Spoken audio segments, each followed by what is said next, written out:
Hey, what's up everybody? So today I'm going to be breaking down a losing trade instead of a winning trade. I promised you guys a video breakdown, and here it is. So overall, I am green on the day between FSLY and SPCE, but I did take a terrible premature entry on NIO.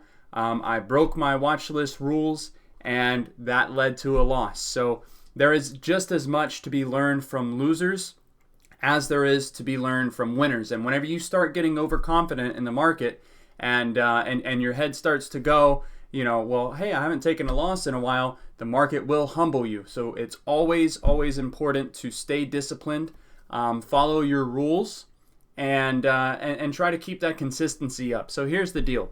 It wasn't a super big loss, a $259 loss on NIO. I was trading weekly options call contracts.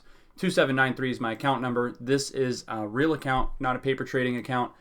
That was posted not in the profits channel. That's posted in the mistake channel in the server. And this channel is here for this exact reason, right? For people to post their mistakes, because I think that we can all learn from each other.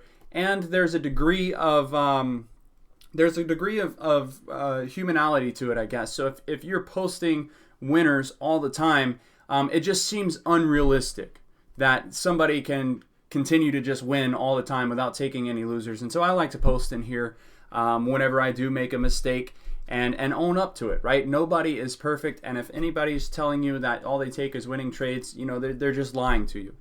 So here's the deal. NIO has been range trading after this big run up, and it's holding 60. So there's your big run up on the daily chart time frame. I'm moving to the 5-minute. It's been holding 60 as a support. You see that trend line drawn there. The high being at 66. What I saw was a break of this downward trend line right here. All right, and this actually looked good pre-market. I kind of wish that it didn't make this move right here so we could capitalize on that run right there.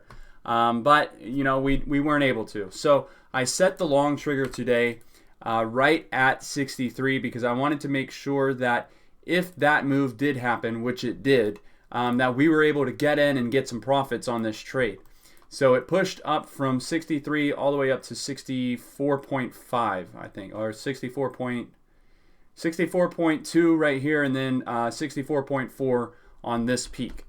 And so I was looking for the dip entry, right? And I just bought too early. That's all it was. So this popped up. I believe that it came down to, it was holding this support point right here. And so I decided to take my entry right at the base of this candle. And it went up, but it came right back down. And so I wound up cutting my losses, I believe here or here. And it reversed and went back up to, I was probably back to break even or maybe even slightly in the profits at this time. This push here wasn't enough for me to take profits on. I was really looking for a high of day move. I didn't think that it was going to pull back all the way, but I should have known better. I should have traded what the chart was telling me and not based on what I thought the stock was going to do. Had I just waited, I would have taken my entry like I usually do right at the trigger, right? Because if, the watch list rules state that if the stock flies past the trigger, don't take the entry.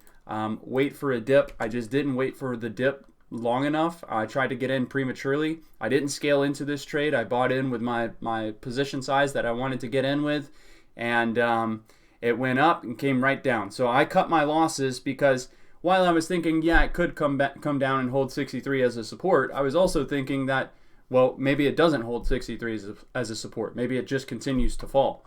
And I had already taken a trade on FSLY for the day, and I didn't want my account to, I didn't want this trade to overcome the profits on that trade. So if, at the very least, I wanted to be break even.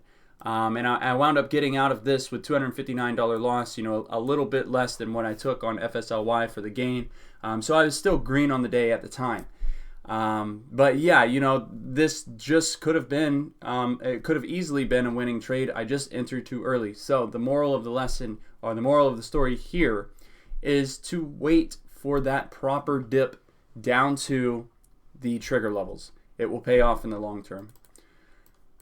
All right, that's all that I have for this trade. Thank you guys for your time. I want you to know that I take losses too. Nobody's perfect. Like the video if this has helped you out. you know, that there is so much to be learned from losers. Don't let a losing trade define you. It's not a losing trade or losing streak does not define you as a trader. Sometimes the trades just don't work out. Sometimes you make a mistake. In this case, I just made a mistake. That's all it was. We'll come back tomorrow and make that money back, I'm sure. All right, guys, thanks for your time. I'll see you all in chat.